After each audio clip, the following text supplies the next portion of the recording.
Ang kabanalan po ng Panginoon ay marapat lang na ipamuhay sa araw-araw, at ang kabanalan na ito, kung nagiging atin, ang nagiging bunga ay karunungan, kababaang loob, at even practical knowledge. Akala natin po yung pagiging makadiyos ay yung lamang mga high theological issues, but actually, sinasabi natin, Thy kingdom come, Thy will be done on earth as it is in heaven. Kung gayon, kung ano ang kalooban ng Panginoon, dapat nangyayari sa lupa sa pang-araw-araw na buhay.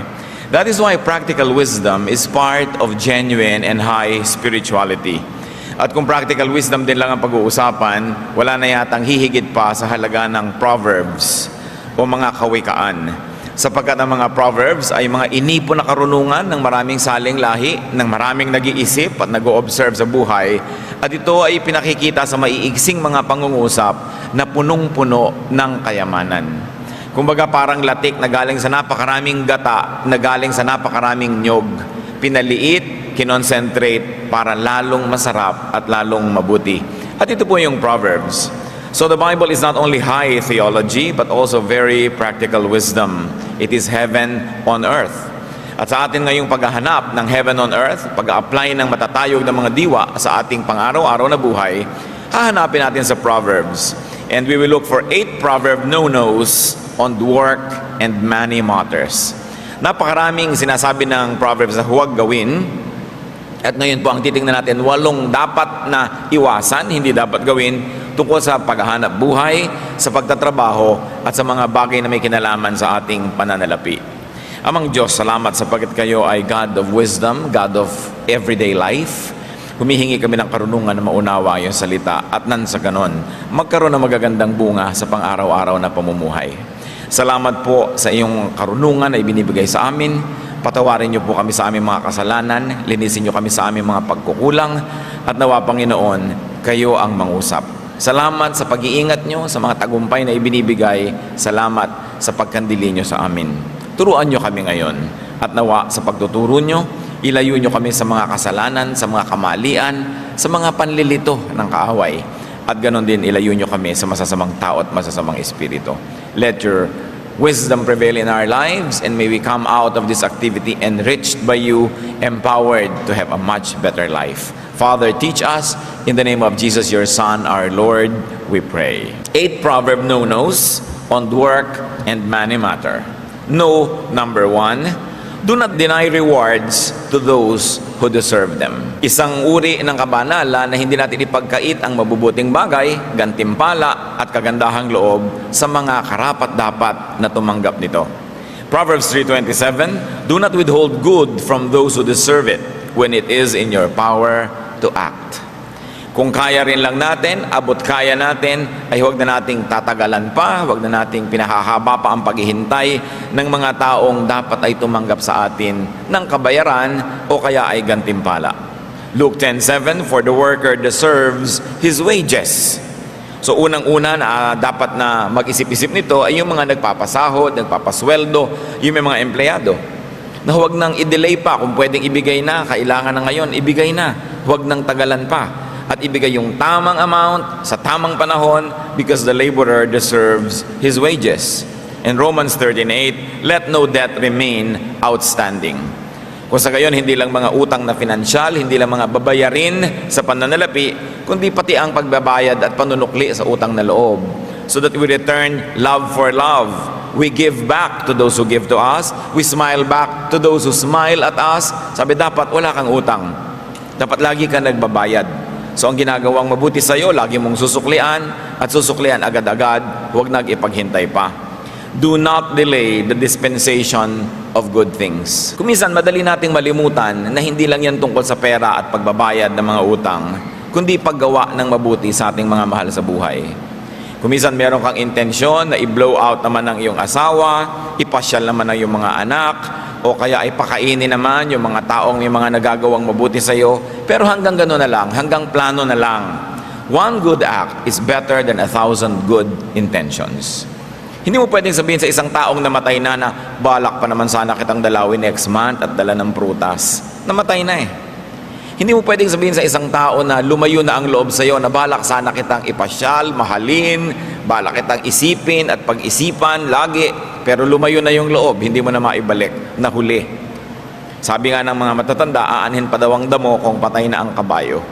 Kaya kung meron tayong mabuting magagawa, mabuting binabalak gawin, gawin na. Una, hindi tayo nakakatiyak na pag ginawa natin yon ay welcome pa doon sa tatanggap yung ibibigay natin. Hindi rin natin alam kung siya'y malusog pa o buhay pa o gising pa, kumpleto pa ang pag-iisip sa panahon na gusto nating ibigay. At hindi rin natin alam kung sa panahon na gusto nating ibigay yon, tayo'y malakas pa o buhay pa. Dapat ibigay na natin agad ang mga dapat ibigay. Proverbs 3:28, do not say to your neighbor, come back later, I'll give it tomorrow, when you now have it with you. Nanghihiram, humihingi, nagpapatulong ang tao, pwede mo nang ibigay, papatagalin mo pa. Kung minsan merong nanghihiram sa'yo ng pera, pero sige, next week gagawa ako ng paraan, pero kaya mo na ngayon. Pero ayaw mo namang magmukhang dali-dali kang nagkapera dahil baka kaabusuhin. Pwede mo naman sabihin, alam mo, ang tagal-tagal kong inipon-ipon ito, o eto ngayon, na sabi mo rin na hindi naman ganun kadaling maglabas sa'yo ng pera para hindi ka abusuhin, pero hindi mo naman tinagalan pa ang pwede mong ibigay na. Kindness delayed is kindness denied. No? Bakit naman gusto natin at sinasabi sa Biblia na ibigay mo na yung dapat ibigay, huwag mo nang tagalan? Una, dahil mahal ng Diyos yung mga nangangailangan na dapat nating tulungan. Pero huwag nating kakalimutan na ipinagagawa sa atin yon dahil mahal din tayo ng Diyos. Dahil alam ng Diyos na una, lahat ng ginagawa nating mabuti ay aani din tayo. So bakit mo tatagalan ng pagtatanim? Di tumagal din yung pag-aani. Na-delay din yon. At alam din ng Diyos na kung meron tayong mabuting kalooban at ninanais gawin na mabuti, pag hindi natin nagawa at hindi na tayo nagkaroon ng pagkakataong gawin yon, maaari tayong pahirapan ng ating budhi.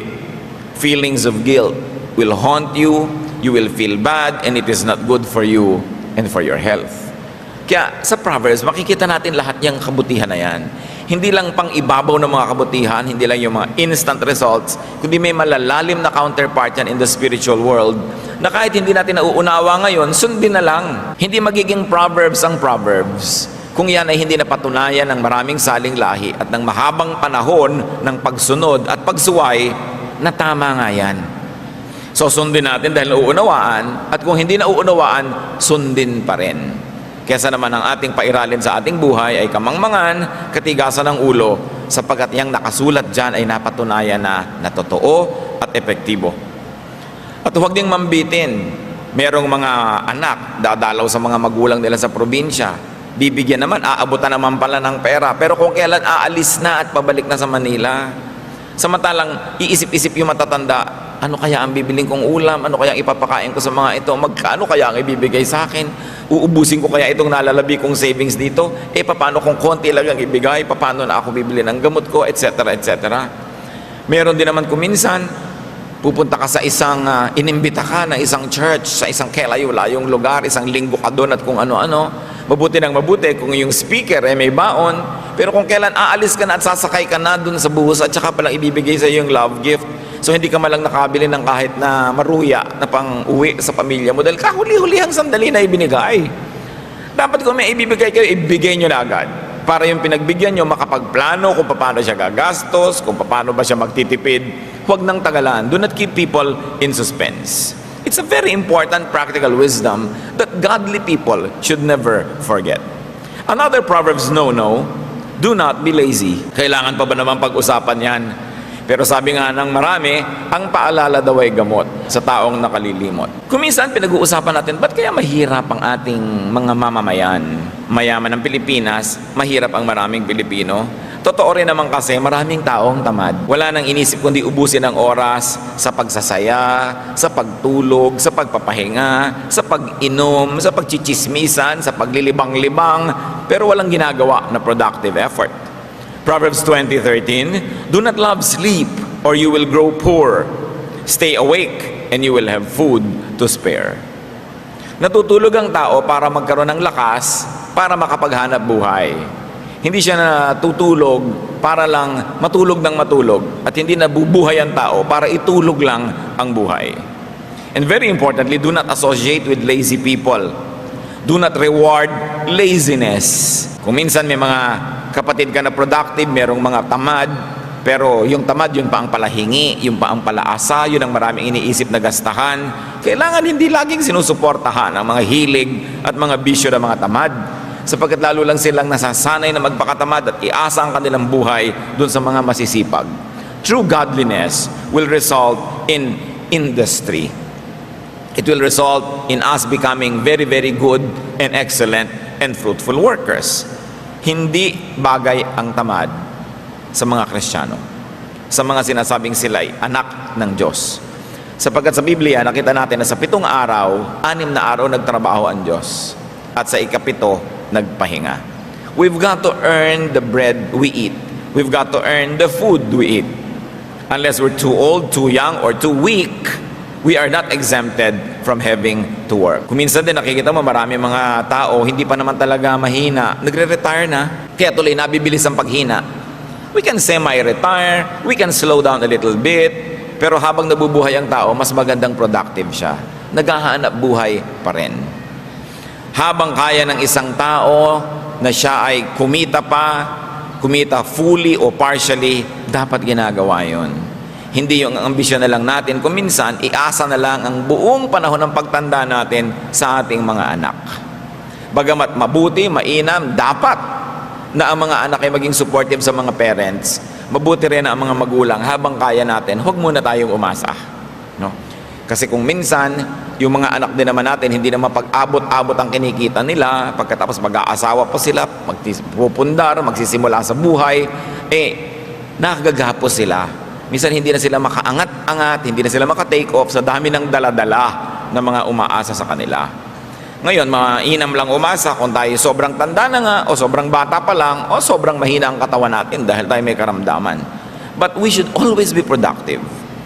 At ang tao talaga, pati yung mga brain cells niya, nare-refresh, nare-renew, kung siya lagi nagtatrabaho at na-challenge mag-isip, hindi yung inaagad natin at dinadalian ang sobrang pagpapahinga, sapagkat yan ay hindi rin nakakabuti sa ating sariling kalusugan.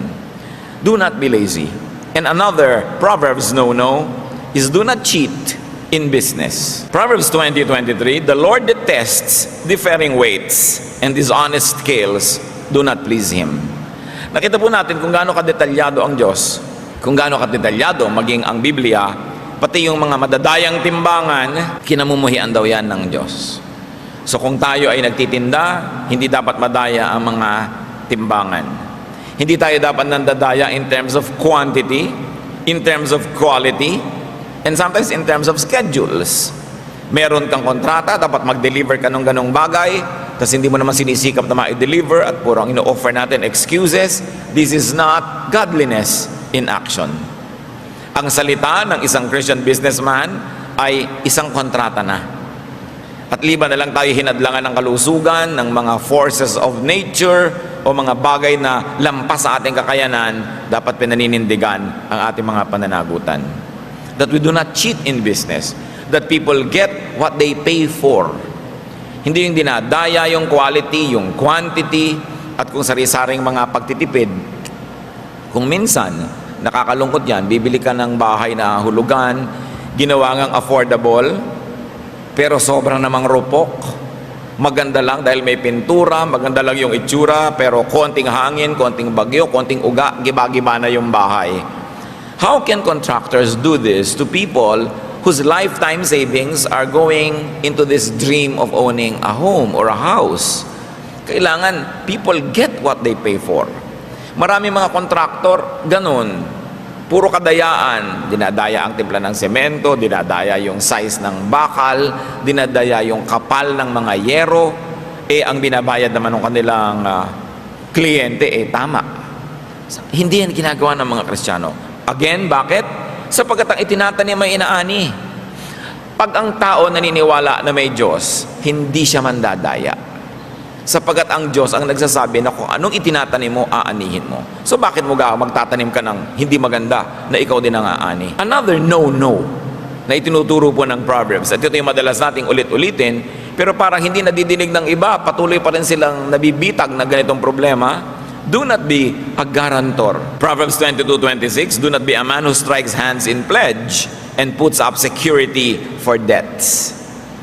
Merong lalapit sa'yo, uutang ako, pwede ka bang maging co-maker, pwede ka bang maging guarantor, payag ka naman ng payag agad, o kaya nahihiya ka, papayag ka. So, napapahama ka ngayon pagka hindi siya makabayad. Ang tanong ng iba, paano po kung talagang gusto ko naman makatulong at talaga hindi na po ba ako tutulong sa mga kaibigan ko, kamag-anak na nagpapagaranti? Tumulong ka kapatid, hindi masama, pero maging handa ka na magbayad.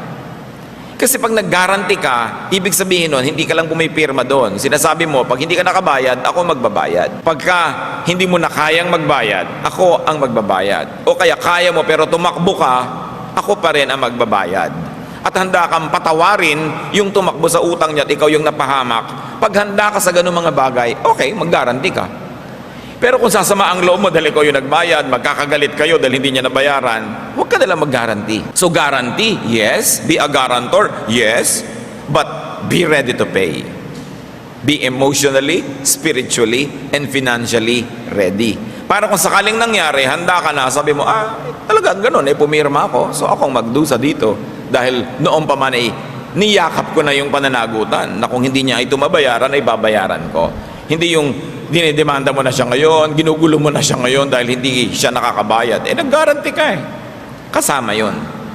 Ang kausap ko po dito, yung mga nag-guarantee hindi yung nagpag-guarantee. Kailangan kung nagpag-guarantee ka, talagang sukdang mahubaran ka na ng lahat ng mahuhubad sa'yo, ibayad mo muna bago mo ipahamak yung nag-guarantee sa'yo.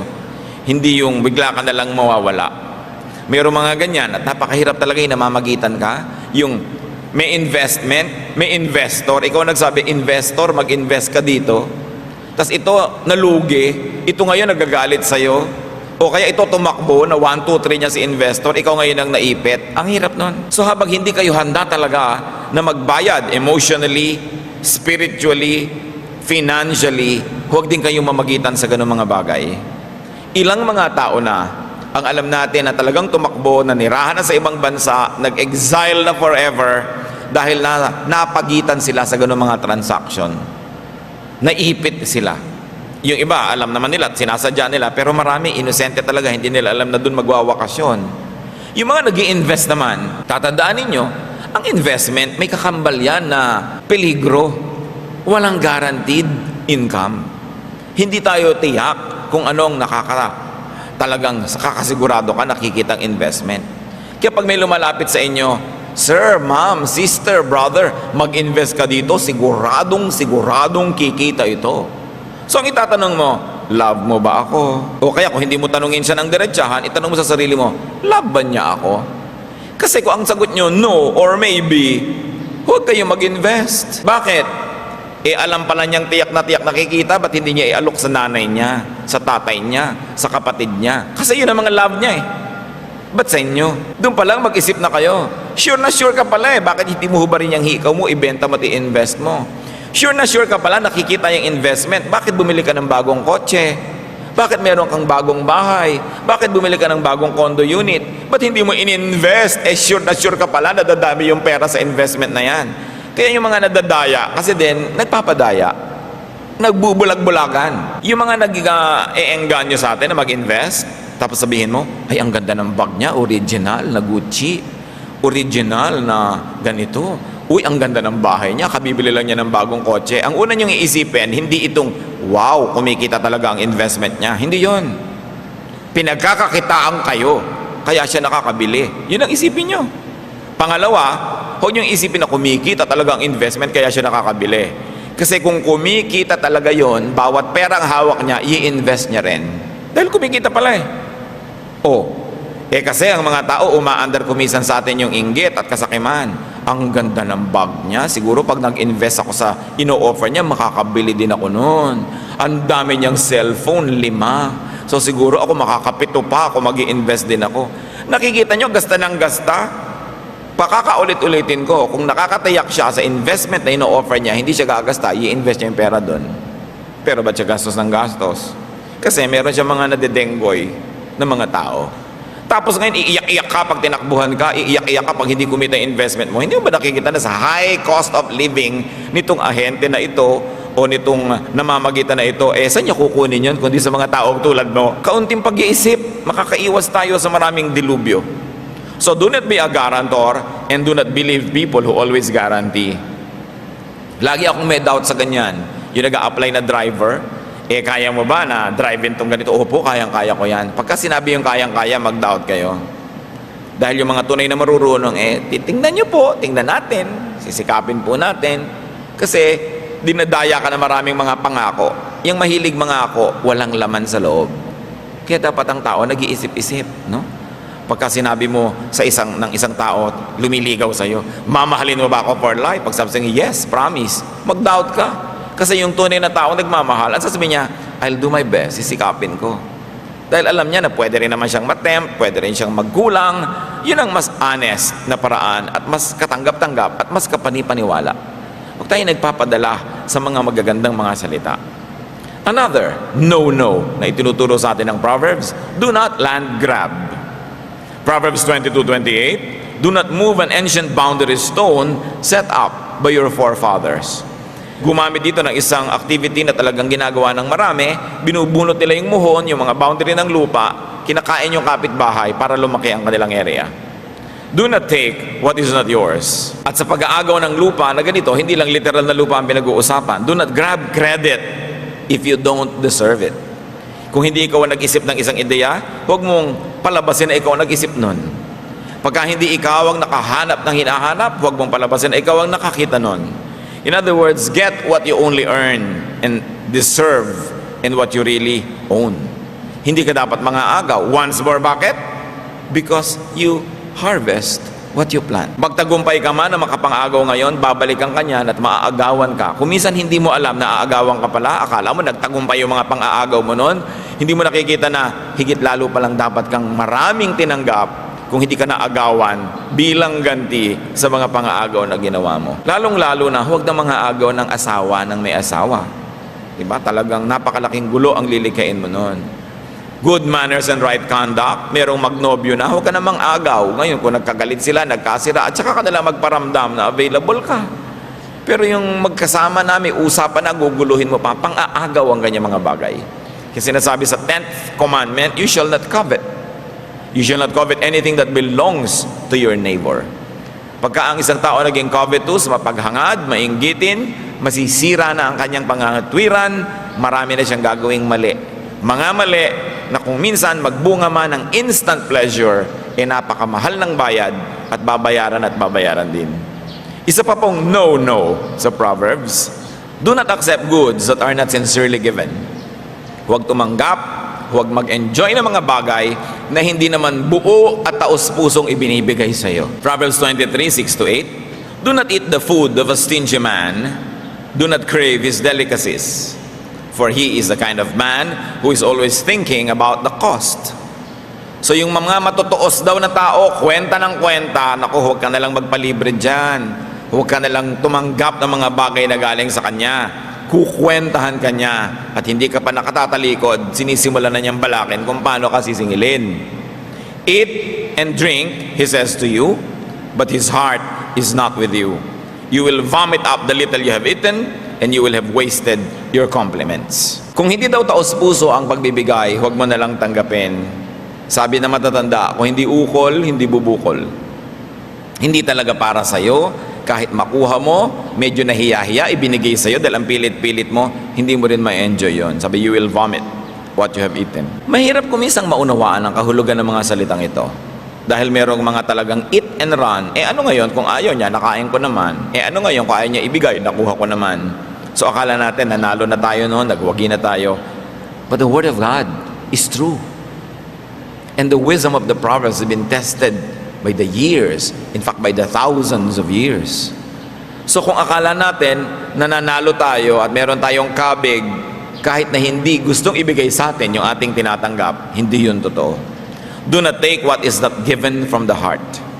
Even affection, even gifts. Pagka hindi sincere, it will not accomplish for which you think it was meant to be given. It's a spiritual law. And if it is mysterious, we do not know how to obey, we don't know why we should obey it, just obey anyway. Sinabi kasi, pag alam mo na pabalat bunga, huwag mo nang tanggapin yung iniaalok. Pag alam mong napilitan lang na isasama ka, yung lalakad na sila, biglang nakakalat ka, ay, sama ka. Wala ka naman sa plano. Huwag ka nang sumama. Kalabisan ka doon. Una, maaagawan sila ng kasiyahan dahil mayroong element na nandun na hindi naman nila inaasahang nandun. At ikaw man, hindi ka naman lubusang masisiyahan dahil alam mong hindi ka talaga kasali. Half given. Maraming ganyan. Kahit yung mga sexual favors na kinukuha sa through sexual harassment, yung gusto mo ang isang tao, empleyado mo siya o may kapangyarihan ka, tapos pipilitin mo siya, hinug sa pilit.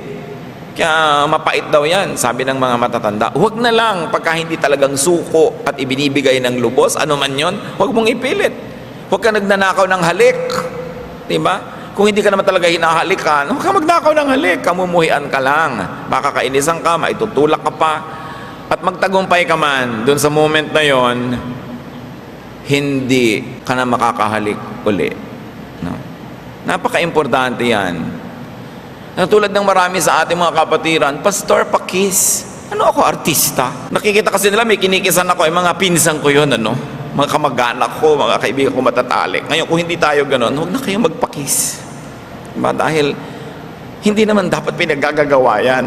Nagbo-volunteer ka kung gusto mo, pero hindi yan bigla na lang inaagaw, bigla ka na lang dinagit, at naskoran ka na. Nakakahirap ng loob. Ano man yon? Pag sa hindi ibinibigay sa iyo, hindi kusang ibinibigay, huwag mong mithiin. Mapakla, mapait ang bunga ng nakaw. Akala mo lang masarap yon, pero sabi sa Biblia, may bayad. Madalas ang bayad, hindi natin alam. Nagbabayad pala tayo. Kaya pala kahit kuminsan anong gawin mo negosyo, hindi mag-click.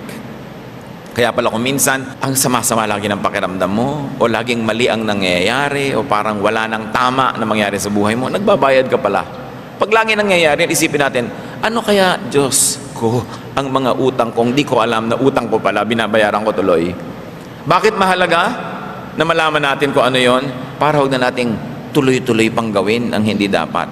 Para matigil ang mga bagay na hindi dapat dumadating sa atin, pero dating ng dating dahil tayo rin naman kasi yung humihimok na dumating yun sa buhay natin. Another no-no, do not exchange the truth for goods, for money, for material gain. Parang kuminsan hindi na ganyan ang takbo ng panahon. Nabibili ang mga witnesses, nababayaran pati mga hukom, siyempre hindi lahat. Pero nililimot na ng tao yung mga katuruan na huwag mong ipagpapalit ang katotohanan para lang sa pera, para lang sa material gain. Why? And why not? Because God is truth. Even Jesus is truth. So when you compromise the truth for material gain, you're actually abandoning God. You're abandoning the very concept of God, and you're abandoning the very, very character of God, and that God is truth. And that godliness means truthfulness.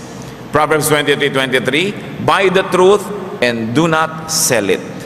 Get wisdom, discipline, and understanding. Dapat yata nakalagay yan sa malalaking mga letra sa ating mga hukuman. Dapat nakalagay yan sa malalaking mga letra sa ating mga government agencies. Kahit sa mga churches, kahit saan, buy the truth and do not sell it. Sasabihin natin, hindi ko naman sinesell yung katotohanan. Totoo.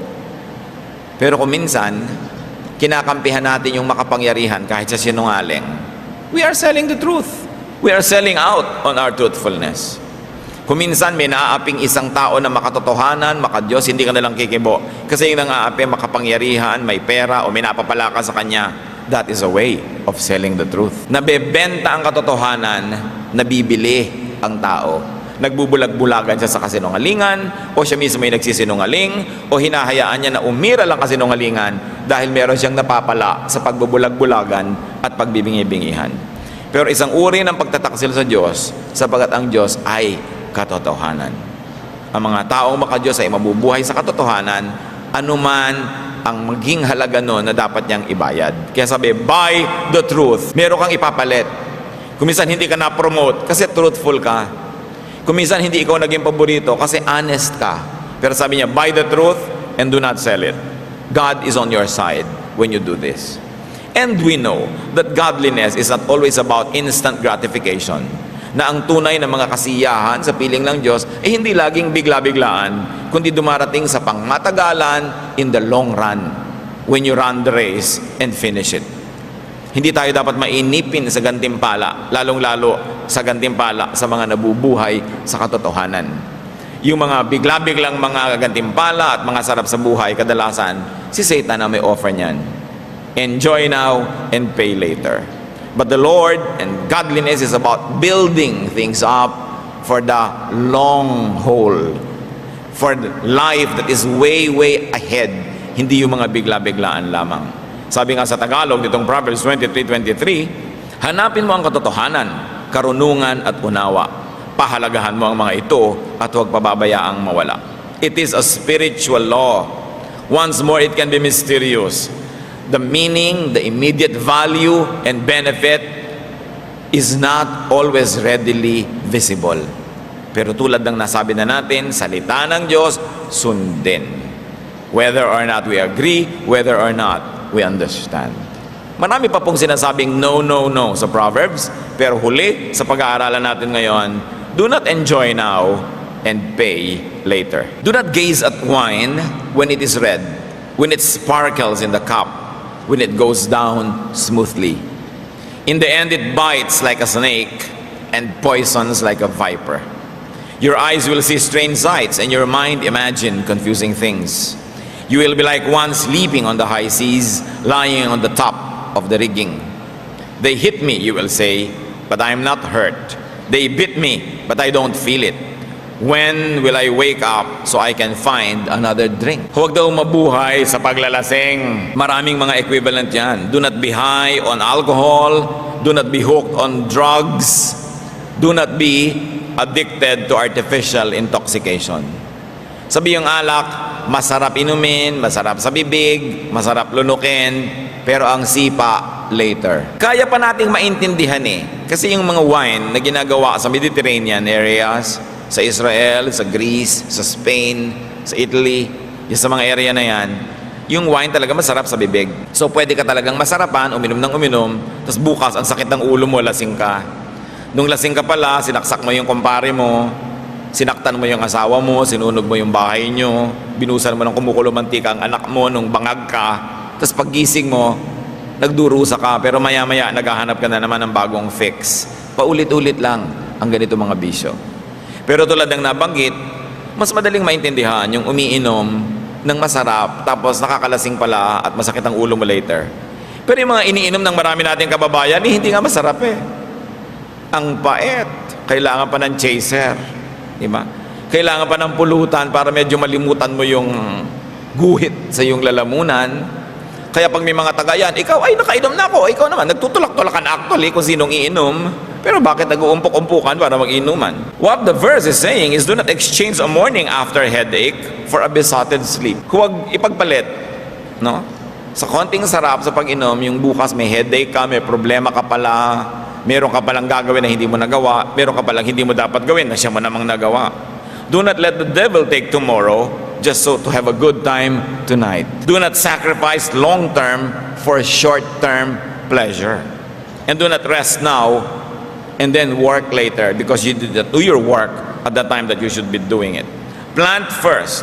Do the right thing first so that you will harvest at the right time. Isa yan sa mga dapat nating laging tandaan, lalo sa ating kultura.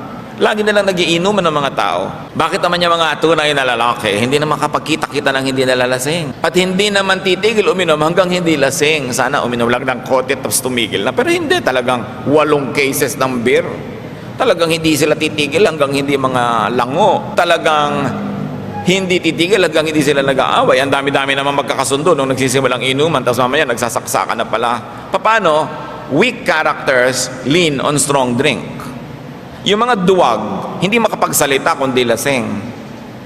Yung mga mahihina ang loob, hindi makapagtapat kung hindi lasing. Kailangan pa nilang lasingin ang mga sarili nila, tapos tatawagin nila yung sarili ang tunay na lalaki.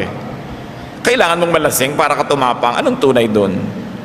Kailangan nating i-review yan kasi tuwing na lang may fiesta, tuwing na lamang may birthday, tuwing na lamang may okasyon, lagi nilang hindi nawawala ng pasyente sa ospital pagkatapos kasi may nagsaksakan ng basag na bote, may nag-away. At tuwing may naglalasing na mama, may ninenervyos na ginang. May ninenervyos sa mga anak sapagkat ang kanilang papa-papa na ang bait-bait pag nalalasing nagiging halimaw. So bakit kailangan gawin ang mga bagay na ito? Paulit-ulit na lang.